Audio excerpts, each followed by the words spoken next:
I was standing in my office overlooking the Los Angeles skyline when the notification buzzed on my phone, sharp, insistent, like it knew exactly which old wound to press. The city looked soft that morning, wrapped in a pale gold glow that made everything feel calmer than it actually was. My silk blouse brushed lightly against my skin as I shifted, the faint scent of my vanilla perfume still lingering from earlier. I had a full day of meetings ahead, a new contract waiting for my signature, and a life that finally felt like mine. But that message, it pulled me straight back into a story I rarely let myself revisit. It was from my mother. "We need to talk about the Mercedes." Of course, she didn't mention birthdays, eviction notices, or the years in between. Just the car. Their precious luxury SUV that they somehow believed appeared in their driveway by magic. I stared at the screen, a soft, humorless laugh slipping out. The irony wasn't lost on me. Not now, not ever. They had handed me an eviction notice on my birthday. And today, on the anniversary of that day, they were asking why the lease on their Mercedes had been canceled. My fingers tightened around the phone as a familiar ache pushed through my chest. Hurt, pride, resilience. They all rose at once, swirling like a storm I'd spent years learning to quiet. "Okay," I whispered to myself, smoothing a hand over my hair. "If they want answers, they'll finally get them." I was 22 when my parents handed me the eviction notice, on my birthday of all days. I remember every detail of that moment with the kind of clarity trauma gives you. The cold kitchen tiles under my bare feet, the cheap grocery store cake sweating on the counter, the flickering overhead light that made everything feel harsher than it should have. My mom, Karen, stood with her arms crossed, her lips pressed together in that thin, judgmental line she always wore when she looked at me. My dad, Robert, couldn't even make eye contact. He just cleared his throat and extended the beige envelope toward me like he was passing off a bill he didn't want to pay. "Happy birthday," Mom said flatly. "It's time you learned responsibility." I laughed at first, because what else do you do when your own parents decide celebrating you isn't as important as punishing you?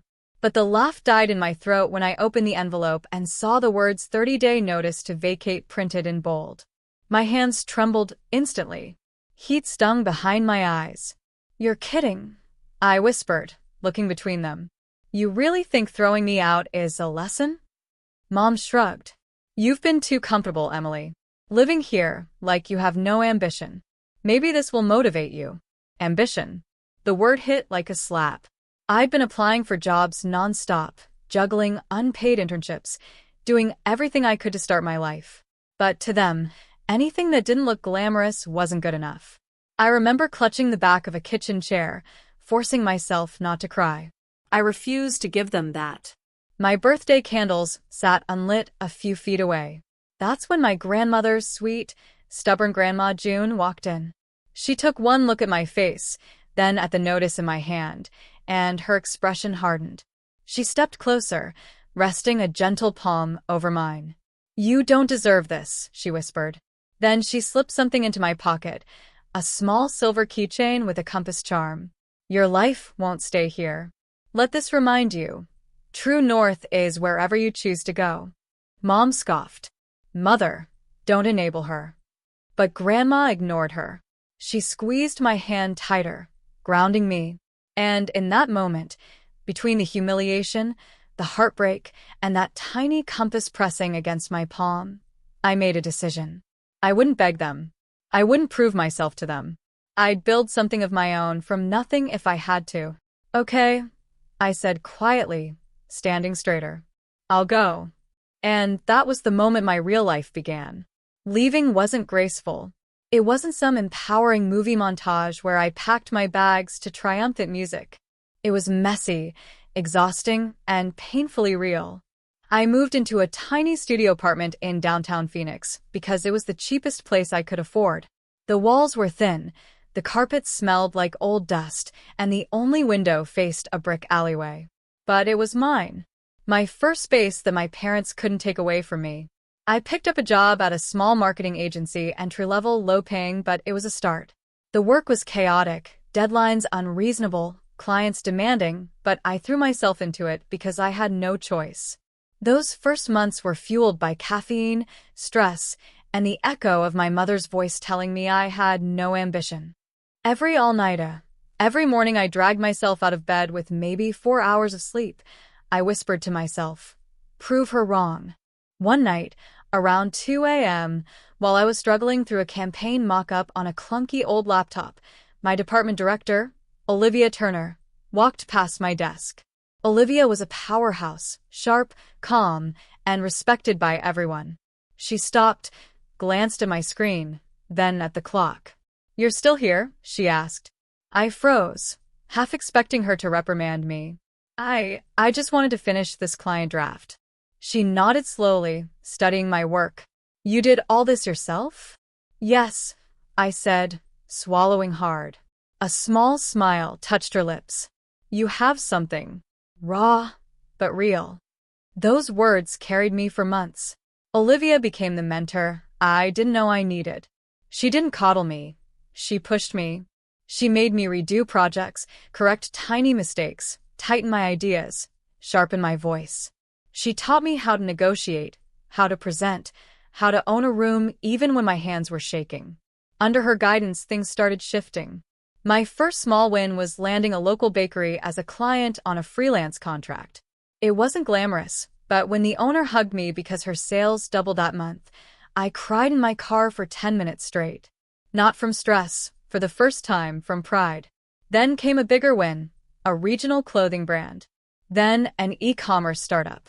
Slowly, my freelance work grew so much that I had to choose between comfort and risk. So I took the leap. I quit the agency and launched my own small marketing studio. I kept everything quiet on social media. No success posts. No bragging. No updates my parents could stalk or belittle. I didn't want them knowing when I struggled or when I thrived. Silence became my boundary.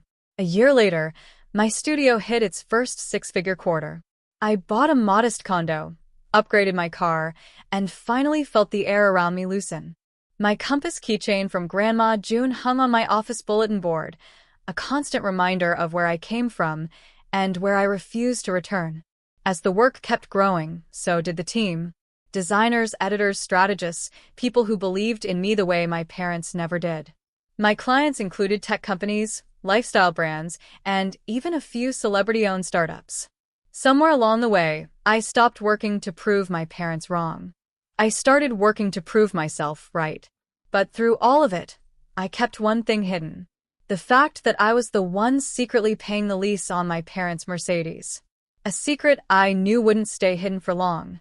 The day my parents showed up again felt strangely calm, the way the air settles right before a storm. I was in my new office, a wide, sunlit space in a renovated brick building in downtown Los Angeles. The walls were lined with framed campaign designs, client awards, and travel photos from conferences I'd spoken at. A soft jazz playlist drifted through the room, mixing with the faint scent of eucalyptus from the diffuser on my desk. I was reviewing a pitch deck when my receptionist buzzed in. "Emily, your parents are here." My heart paused mid-beat. Not a skip, a pause. The kind where your body remembers a hurt before your mind can catch up. I stood slowly, smoothing down the front of my blazer. Navy blue, my power color. My nails were perfectly painted, though one corner on my index finger had chipped slightly. I noticed it the way women do, even in moments of emotional crisis. "Send them up," I said. When the elevator doors opened, my mother stepped out first, clutching her designer purse like a lifeline. My father followed, a few steps behind, his expression tight and cautious. They both looked smaller than I remembered. Older. Hesitant. "Wow," Mom whispered as her eyes swept the space. "This is impressive." I offered a polite smile. "Thank you." She walked farther in, touching a gold accent frame on the wall. "I didn't realize you'd done so well for yourself." "You never asked," I replied gently, though the words carried weight. They took seats across from me at the conference table. My father kept glancing around as if expecting to find clues that someone else owned the place. Mom cleared her throat. "We came because there's an issue with the Mercedes." I nodded, folding my hands together. "Yes." I got your message. It was repossessed, she blurted. Do you know anything about that? I held her gaze, calm and unflinching. Yes. I canceled the lease. Her jaw dropped. You canceled it? Dad leaned forward. Why would you do that? This was the moment, the one I had imagined 1,000 different ways. I stood and walked toward my desk, opening a drawer. I pulled out the original lease contract and placed it in front of them. My signature, my payments, my name on every page. Because, I said quietly, it was mine. Mom blinked in rapid confusion. What do you mean yours? We thought that Dad's boss provided it? That it was some company perk. I finished for her. No. I've been paying for it for the past 3 years. Silently. Because I wanted to help you. Even after everything. My mother's mouth opened, then closed, like she couldn't find a place to anchor her argument. Dad looked ashamed. Truly ashamed. Emily, why didn't you tell us? I inhaled deeply, letting the truth settle between us. Because when you kicked me out, you made it clear that my success or failure wasn't your concern. I wasn't something to be proud of unless I met your definition of success. And for a long time, I didn't have the strength to share anything with you. The room felt still, heavy. Then my mother said, her voice thin, but why cancel it now? I met her eyes, not with anger, but with clarity. Because I'm done giving to people who only reach out when they need something. I'm done funding the luxury version of a relationship you never invested in. She looked like she'd been slapped. My business, I continued gently. My home, my life, everything you see here, I built it. Without you. And I kept it quiet because I didn't want to open doors you had already slammed in my face. Dad exhaled shakily. We didn't know. You didn't want to know, I corrected softly. My mother's face wavered. Guilt, shock, pride, grief all tangled together. Emily, we made mistakes. I nodded. Yes. And this, I gestured around the room, is who I became despite them. For the first time in my adult life, they looked at me not as a child they could control, but as a woman they didn't recognize. A woman they could no longer dismiss. And that, more than anything, was the real power shift. My parents sat across from me in silence, as if the air itself had thickened around them. For the first time, they weren't speaking over me, dismissing me, or lecturing me. They were waiting for my terms. I pulled my chair closer to the table, resting my palms gently against the cool surface. I'm not here to punish you, I began. But I won't repeat the old patterns either. If we're going to have a relationship, things need to change. Mom shifted uncomfortably. Change how? I met her eyes, steady and calm. First, honesty.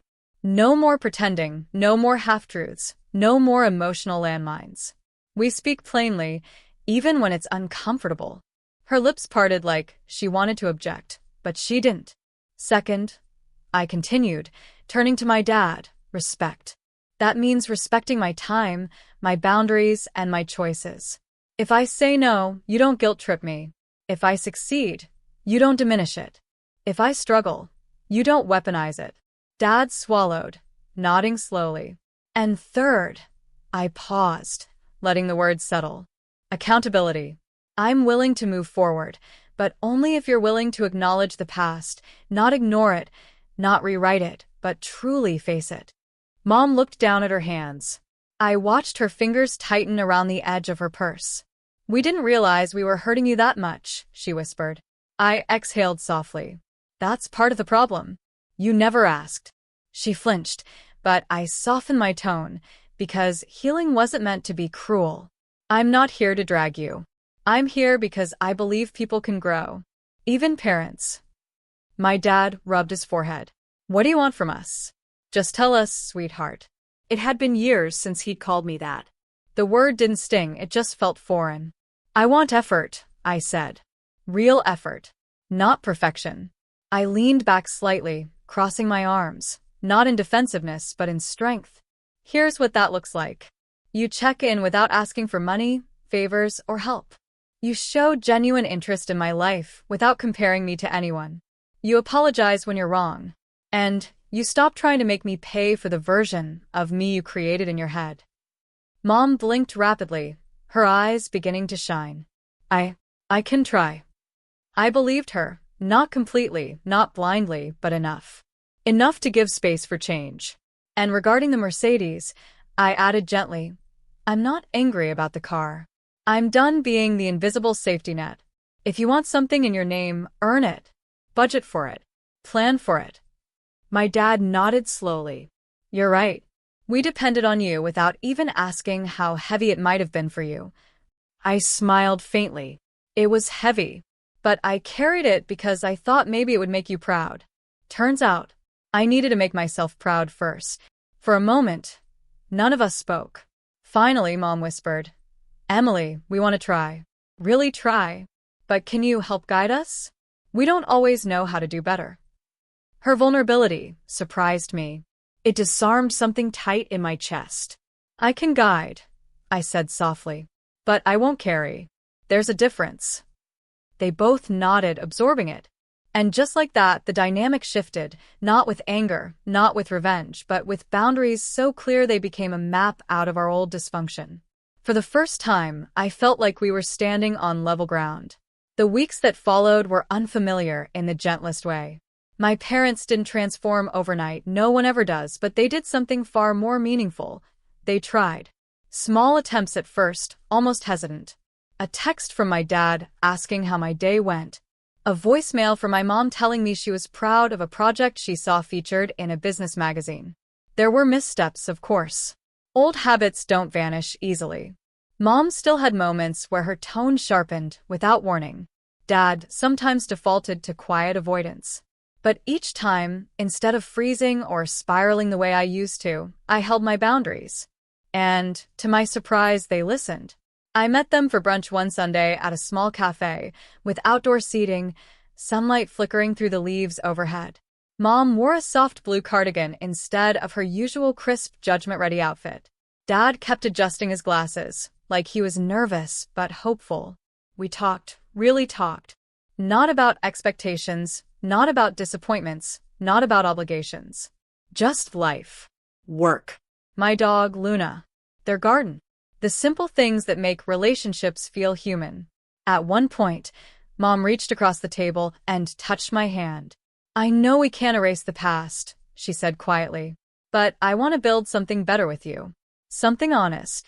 Her voice trembled. It was the closest she'd ever come to an apology spoken from the heart, not pride. I nodded, squeezing her fingers.